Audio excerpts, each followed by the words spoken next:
In a musical world where the banjo is often dismissed by the general public as a result of their being witness to a less than stellar presentation of the instrument, occasionally a performer comes along who redeems the banjo and does so for all the right reasons.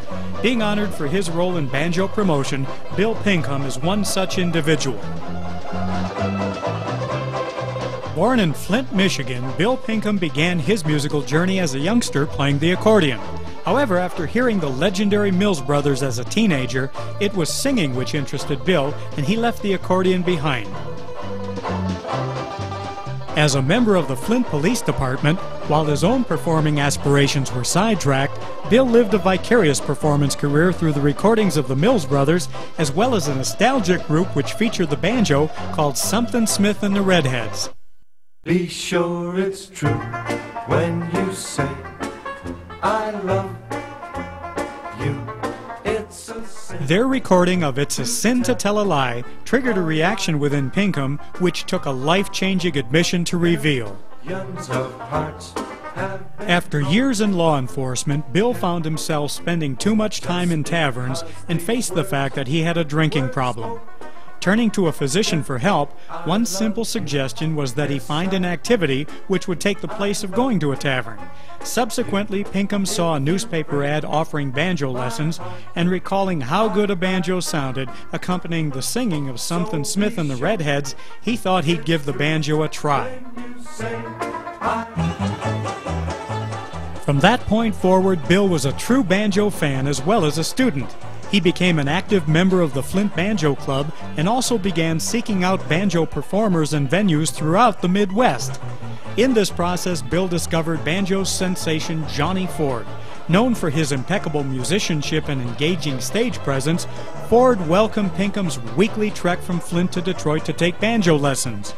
In terms of learning the rights and wrongs of the banjo, Bill Pincumbe credits Johnny Ford with having been the biggest influence on his life. The year of 1972 marked two milestones for Bill Pincumbe. First off, as part of the Flint Banjo Club, Bill played a major role in producing the very first Flint Banjo-Rama show. This ongoing annual event, which continues to this day, raises tens of thousands of dollars for scholarships and community projects in and around Flint. 1972 was also the year in which Bill Pincumbe began performing professionally. He formed a group called the Untouchables, which became an entertainment staple around Flint. Taking the untouchable idea a bit further, Bill had great fun spoofing Burt Reynolds with the group's new publicity photo in 1973.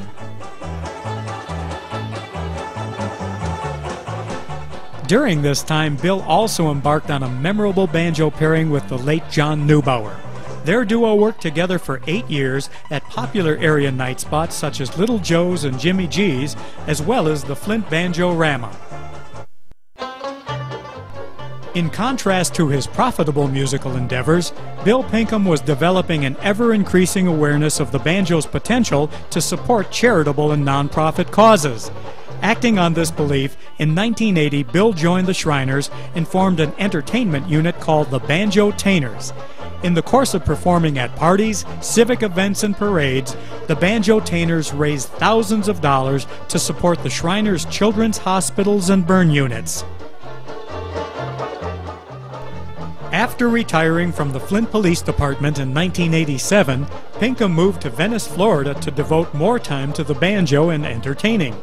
That move quickly paid off when he teamed up with fellow banjoist Sandy Reiner and Horace Big Sut Sutcliffe in a group called the Entertainers. It was Sandy Reiner's invitation which saw Bill join the Sahib Shrine Banjo Band, where he was quickly recruited to become the group's leader. Unbeknownst at the time, that was the beginning of Pincumbe's 20-year-plus association with an outstanding banjo group which has raised countless thousands of dollars used in support of the Shriners Hospital for Children. Won't you come home, Bill Bailey? Won't you come home? Another illustration of Pincumbe's freely giving of his time and talents comes from the hundreds of appearances which he has arranged and donated to hospitals, retirement centers, and nursing homes. Noting the power that music can have over people of any age, Bill recalls with great pride the day that his music brought a reclusive 95-year-old man out of his shell as he joined him to sing a chorus of Bill Bailey. The unforgettable experience of sharing a simple song literally changed both men's lives forever. During the past 40 years, Bill Pincumbe has been an essential force in presenting quality presentations of the banjo to the general public, which in the process have raised over $500,000 for worthwhile charities.